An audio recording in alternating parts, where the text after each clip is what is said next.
Ce que nous demandons à la mairie de Mbanga, c'est de nous arranger les routes de Mbanga.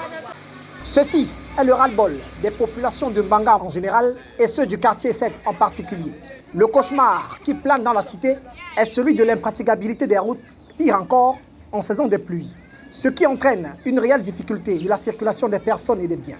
Chacun reste cloîtré dans ses murs pour attendre patiemment que s'estompe la pluie, mais aussi le dessèchement de la route pour enfin sortir en cage.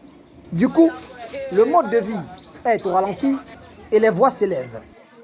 Arrête de nous amener les histoires où ils disent que le corona, effectivement, on a besoin qu'ils se mettent au travail, qu'ils emportent quelque chose. Bon, pour la localité même de Mbanga, en principe, qu'on ne vienne pas seulement nous vanter ici, nous dire que on va aujourd'hui, nous on va juger le maçon au pied du mur. C'est donc contre les autorités communales que s'érigent les aboiements du quartier 7. Mais en attendant que le maçon soit au pied du mur, le morceau reste dur à croquer pour les populations du quartier 7 et la pilule dure à avaler.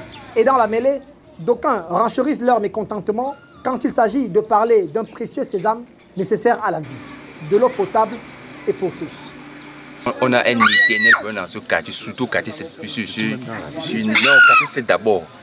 C'est un problème d'eau. Un éternel problème d'eau qu'il n'y a pas chez nous au quartier 7.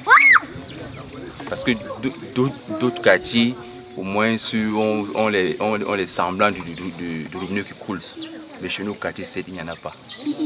Donc, on demande à ces gens-là, surtout le maire, oui, la nouvelle équipe de la mairie, de faire beaucoup pour nous ici au quartier, c'est surtout en matière d'eau.